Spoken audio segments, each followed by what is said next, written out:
Attention, please. The show starts in 10, 9, 8, 7, 6, 5, 4,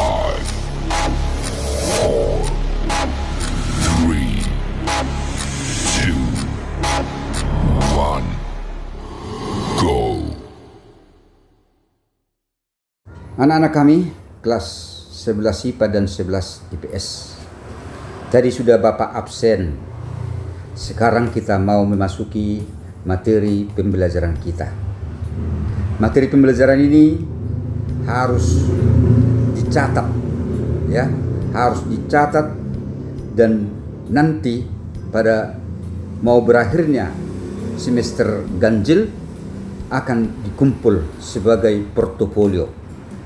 Nanti Bapak nilai, kemudian itu Bapak kembalikan lagi kepada Anda semua. Jadi ingat, ya, harus dicatat, catat dengan baik. Karena kalau hanya kamu dengarkan begitu saja, kau tonton begitu saja, tidak ada artinya. Hanya sedikit saja yang tinggal dalam pikiranmu. Selebihnya itu tidak dapat diingat.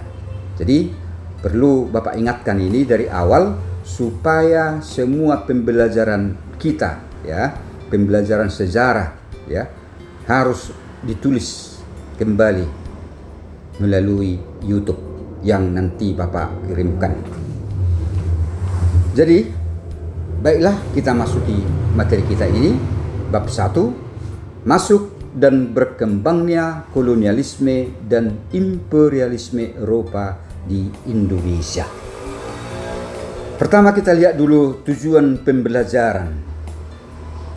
1. Dari pertemuan ini, dari pembelajaran ini, siswa diharapkan, ya, menjelaskan lalu lintas perdagangan dunia sebelum era kolonialisme imperialisme Eropa. 2. Menjelaskan lahirnya kolonialisme dan imperialisme bangsa Eropa. 3. Menguraikan perebutan hegemoni bangsa Eropa di Indonesia. 4. Menganalisis perkembangan dari dampak kolonialisme imperialisme bangsa Eropa di Indonesia. Sekarang mari kita lihat bagaimana bangsa Eropa itu melakukan penjelajahan, ya. Bangsa Eropa melakukan penjelajahan samudra. Zaman penjelajahan samudra itu sekitar abad ke-15 sampai dengan 17. Ketika itu bangsa Eropa banyak melakukan penjelajahan samudra untuk mengelilingi dunia dan sekaligus untuk menemukan komoditas dagang dari dunia timur. Siapakah yang melakukan itu? Pada pertama kalinya atau sebagai pelopornya adalah bangsa Portugal, Spanyol, dan Inggris. Pelopor penjelajahan samudra adalah Portugal, Spanyol, dan Inggris. Nah, sekarang yang menjadi masalah, apa latar belakang mengapa bangsa Eropa itu melakukan penjelajahan samudra? Apa latar belakangnya?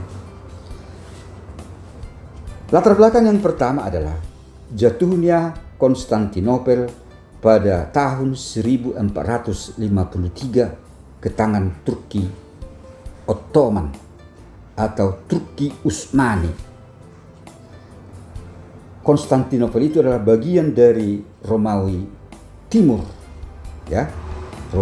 Kekaisaran Romawi itu dibagi menjadi dua, Romawi Timur dan Romawi Barat. Konstantinopel, ibu kota dari Romawi Timur, jatuh ke tangan Turki Ottoman. Sebelum jatuhnya Konstantinopel itu kepada Turki, bahwa pusat perdagangan itu adalah di sekitar Laut Tengah, ya, sebagai tempat bertemunya pedagang-pedagang Eropa dan juga pedagang-pedagang dari Asia. Orang Eropa mau memperoleh komoditas yang mereka sangat butuhkan, yang datangnya dari dunia timur. Tetapi, nah itu dia, tetapi setelah Konstantinopel jatuh ke Turki, bahwa bangsa Eropa tidak boleh lagi berdagang ke timur, ke Laut Tengah, ya. Maka dengan demikian mereka mengalami masalah. Mereka tidak dapat lagi memperoleh komoditas yang mereka sangat butuhkan, yang pada waktu itu hanya dapat diperoleh di Laut Tengah. Oleh sebab itulah mereka mau mencari, ya, mereka mencari melalui jalan baru, ya, bukan dari masuk lagi ke Selat Gibraltar terus masuk ke Laut Tengah. Mereka mencari jalan baru dari mana sebenarnya sumber-sumber komoditas yang mereka sangat perlukan. Itulah latar belakang yang pertama. Latar belakang yang kedua adalah penemuan dan perkembangan baru di bidang teknologi. Ada penemuan baru di bidang ilmu pengetahuan. Misalnya, ya, yaitu munculnya teori yang dikemukakan oleh Kopernikus, ya, yang disebut dengan heliosentris. Ya. Sebelumnya sudah berkembang dan sudah diakui oleh dunia atau Eropa pada umumnya, yaitu teori geosentris, dan gereja pun mengakui daripada isi daripada teori geosentris tersebut.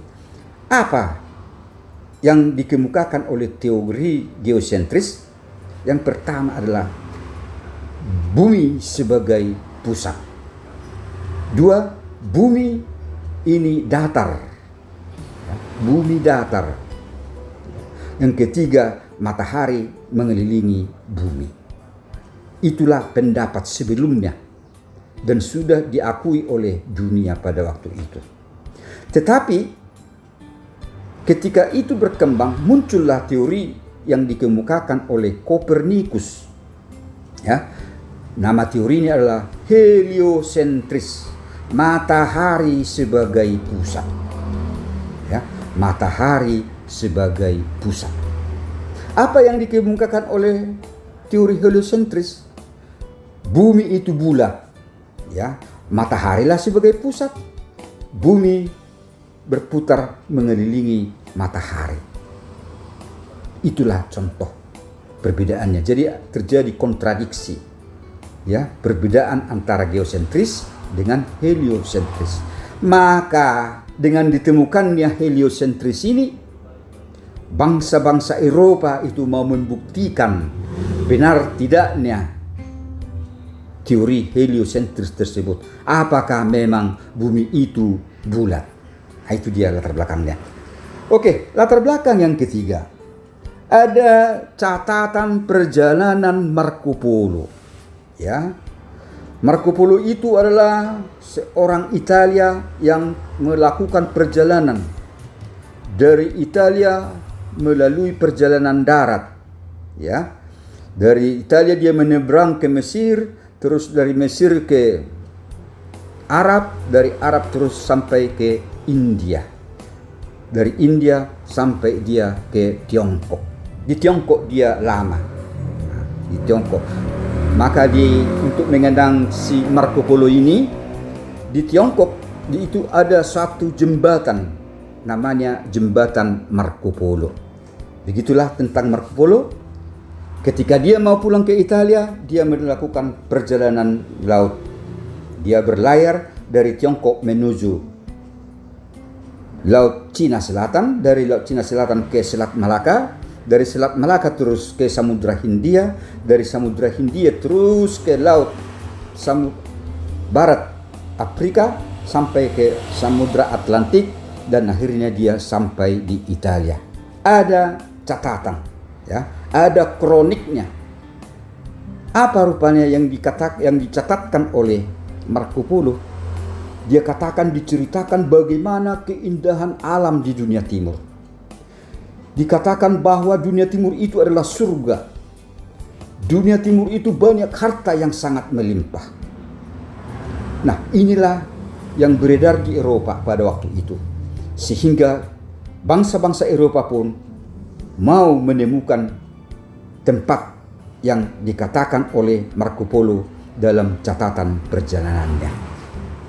Itulah tentang latar belakangnya, ya. Satu, jatuhnya Konstantinopel, yang kedua adanya penemuan baru, dan ketiga adalah catatan perjalanan Marco Polo. Mungkin masih ada yang lain nanti, ya. Mungkin ada kami nanti bisa menemukan yang lain di luar dari yang ketiga ini. Tapi intinya yang tiga inilah. Nah, sekarang mau kita lihat bagaimana kronologi kedatangan bangsa Eropa itu ke Nusantara. Tadi kan sudah jelas bahwa mereka mau menemukan sumber-sumber di mana komoditas dari dunia timur itu didapatkan atau diperoleh. Maka secara kronologis, menurut urutan waktu, kita lihatlah satu persatu siapa saja yang datang ke Indonesia itu untuk menemukan sumber komoditas, dan sekaligus juga mungkin untuk membuktikan bumi itu bulat seperti yang dibuat oleh teori heliosentris. Yang pertama, nomor satu adalah tahun 1511, ya, 1511. Alfonso de Albuquerque berhasil sampai dan menguasai kota pelabuhan Malaka yang pada waktu itu merupakan pusat perdagangan di Asia Tenggara yang dikuasai oleh kerajaan Islam. Ya, Alfonso de Albuquerque dari Malaka nanti dia melanjutkan perjalanannya sampai ke Batavia. Dari Batavia dia sampai ke Maluku. Sampai di Maluku. Itulah tentang Alfonso de Albuquerque. Yang kedua yaitu tahun 1521. Sebastian Elcano, seorang Spanyol, berlayar bersama Ferdinand Magellan. Tetapi mereka melakukan pelayaran menuju dari Spanyol ke Laut Atlantik Utara menuju arah barat. Terus melakukan penjelajahan, pelayaran sampai di Amerika, ya, di benua Amerika, dan terus mereka lanjutkan perjalanannya sampai di Filipina. Di Filipina mereka singgah dan akhirnya penduduk setempat membunuh Ferdinand Magellan. Sehingga misi perjalanan mereka diteruskan oleh Sebastian Elcano yang pada tahun 1521 sampai di Kepulauan Maluku, yaitu Tidore. Begitulah perjalanan daripada Sebastian Elcano sebagai negara yang kedua atau tokoh yang kedua yang sampai ke wilayah Nusantara, yaitu di Tidore. Yang ketiga yaitu Sir Francis Drake di kerajaan Ternate, dijamu oleh Sultan Ternate, yaitu Sultan Ba'abullah tahun 1579. Kemudian yang keempat yaitu tahun 1596, seorang Belanda, Cornelis de Houtman, tiba di Banten, ya, dengan menggunakan 4 kapal. Boleh Anda cari kapal apa yang ditumpangi, kapal mana yang dibawa oleh Cornelis de Houtman sampai di Banten. Yang kelima adalah tahun 1602, James Lancaster, yaitu orang EIC. Apa itu EIC? EIC itu singkatan dari East Indies Company, ya, company, yaitu perusahaan kongsi dagang Inggris yang berpusat di India, di Calicut, ya, datang juga ke arah timur dan singgah dia di Aceh. Itulah nomor 5. Nomor 6. Nomor 6 tahun 1770. James Cook, pelaut terkenal dari Inggris, telah melakukan pelayaran pertama ke Australia dan singgah di Batavia. Ketika dia mau pulang ke Inggris, singgah di Batavia karena memang kapalnya mengalami kerusakan. Itulah kira-kira tentang kronologi kedatangan bangsa Eropa ke Nusantara, ya. Bangsa-bangsa Eropa datang ke Nusantara berdasarkan waktu terjadinya. Jadi waktu yang paling siapa duluan sampai dengan yang terakhir.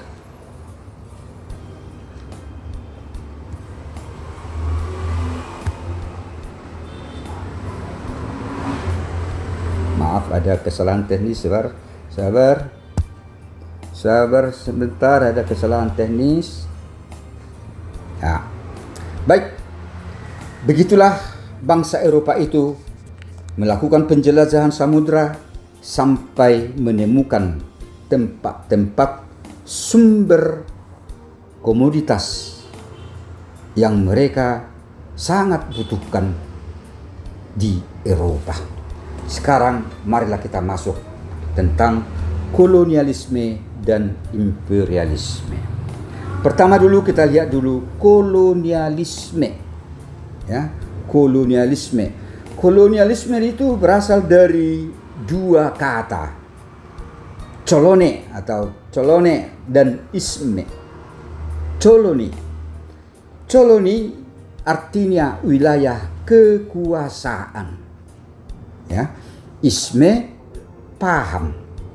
Maka dengan demikian kolonialisme adalah paham yang menganut adanya pengembangan kekuasaan suatu negara atas wilayah beserta manusianya yang berada di luar batas negaranya.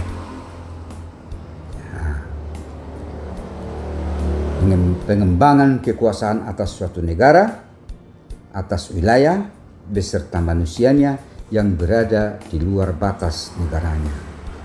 Belanda, ya, mengembangkan kekuasaannya sampai ke Indonesia.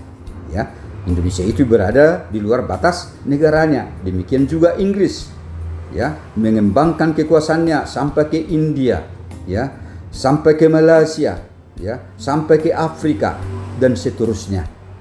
Semua daerah itu berada di luar batas negaranya. Kolonialisme itu ada 3 jenis. Kolonialisme eksploitasi, kolonialisme penduduk, dan kolonialisme deportasi. Apa itu kolonialisme eksploitasi? Ya, kolonialisme eksploitasi adalah yaitu usaha untuk menguasai suatu daerah untuk menguasai harta kekayaan yang ada di daerah tersebut, dan harta itu dieksploitasi untuk kepentingan negara asalnya. Ya, kolonialisme penduduk, ya, kolonialisme penduduk usaha untuk memindahkan sebagian penduduknya ke daerah lain di luar dari negara batasnya karena wilayahnya tidak mampu lagi untuk menampung perkembangan penduduknya. Nah, ini bisa kita lihat itu ketika Jepang menjadi negara modern. Nah, setelah menjadi negara modern, pertumbuhan penduduknya sangat tinggi. Sementara wilayah Jepang itu sempit. Mereka mengalami masalah. Bagaimana cara supaya penduduknya ini bisa ditampung di suatu tempat? Maka dilakukanlah pemindahannya ke daratan Cina. Nah, itu dia, ya. Kolonialisme deportasi, mencari suatu tempat untuk membina para tahanan politik, ya, para narapidana, ya, di suatu tempat. Itu dilakukan oleh Inggris, ya. Inggris memindahkan para narapidana di Inggris para tahanan politik ke Australia. Di sanalah mereka dibina, ya. Mereka dibina, dilatih untuk keterampilan tertentu. Misalnya yaitu tentang peternakan domba, dan kemudian nanti bulu domba itu diolah, maka dapatkanlah wool, pakaian wool. Jadi di sana itu pertama sekali. Jadi kalau dikatakan maaf ya bahwa warga Australia itu keturunan daripada para tahanan politik, para narapidana, itu dulu ya kan begitu. Itulah sejarah perkembangan bagaimana orang-orang Eropa dari Inggris itu dipindahkan, dideportasi ke Australia.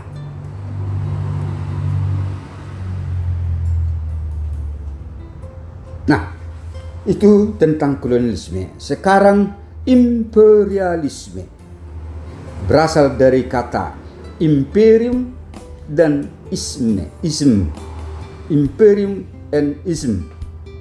Imperium pemerintah atau kekaisaran, ya. Ada bilang kekaisaran. Nah, ism apa itu? Paham. Maka imperialisme adalah suatu sistem jajahan yang dibentuk dengan cara membentuk pemerintahan jajahan di wilayah yang dijajahnya. Atau bisa lagi kita ambil yang lain, suatu usaha menjadikan suatu daerah, ya, suatu wilayah menjadi bagian kekaisaran dari negara asalnya. Ya, Belanda menjadikan Indonesia bagian dari kekaisaran kerajaan Belanda. Ya, Inggris menjadikan negara-negara yang di bawah kekuasaannya menjadi bagian dari kerajaan Inggris. Ya, semua negara yang jajah di bawah itu, ya, di bawah kekuasaan kerajaan Inggris. Nah, kemudian imperialisme itu ada dua. Di sini dua, ya. Imperialisme kuno dan imperialisme modern. Apa perbedaannya, ya? Kuno dan modernnya saja boleh kita lihat, ya. Imperialisme kuno itu berlangsung sekitar abad 15 sampai 16, ya. Sekitar 15 sampai 16 atau sampai dengan 17, ya, sampai 17, ya. Imperialisme kuno itu waktunya, tujuannya apa? Tujuannya adalah 3G, ya, 3G, gold, glory, dan gospel. Gold itu menggambarkan harta kekayaan, glory itu menunjukkan kekuasaan, kemuliaan, gospel itu adalah untuk menyebarkan agama. Nah, itu ya, itulah imperialisme kuno. Nah, sekarang imperialisme modern. Imperialisme modern ialah, ya, bahwa imperialisme modern ini berkembang abad 19 sampai dengan 20. Imperialisme modern berkembang abad ke-18 sampai dengan 20. Ya. Terus apa yang menjadi tujuannya? Tujuannya ada 3 imperialisme modern. Ya, tujuannya ada 3. Ini perlu diingat, penting. 1, mencari daerah sumber bahan mentah untuk industri. Nah, itu dia. Mencari sumber bahan mentah untuk industri. Itulah tujuan yang pertama. Setelah negara-negara Eropa berkembang menjadi negara industri, mereka mengalami masalah. Apa masalahnya? Mereka kekurangan bahan mentah untuk industri mereka. Maka untuk mengatasinya, dicarilah daerah di mana sumber-sumber bahan mentah yang diperlukan untuk industri itu. Itu yang pertama. Ya. Yang kedua, tujuan imperialisme modern adalah mencari daerah tempat pemasaran hasil industri. Nah, mencari tempat pemasaran hasil industri. Setelah majunya industri di Eropa, mereka mengalami masalah. Kemana mau dipasarkan? Penduduk mereka mungkin ya kalau dibandingkan dengan penduduk negara lain ya masih kurang, sehingga pemasarannya sangat sulit dilakukan di Eropa.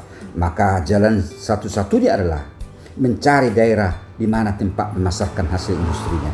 Dibawalah, setelah dapat sumbernya, dibawalah hasil industrinya ke Asia, dibawa ke Afrika, ya, dan itulah yang menjadi konsumen daripada industri Eropa itu sendiri.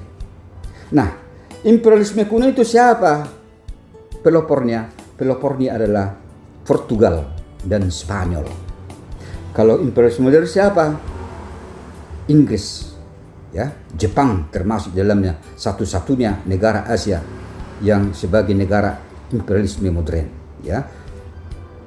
Inggris, Italia, Jerman, Spanyol dan lain sebagainya. Itulah tentang imperialisme, pengertian imperialisme, jenis imperialisme, dan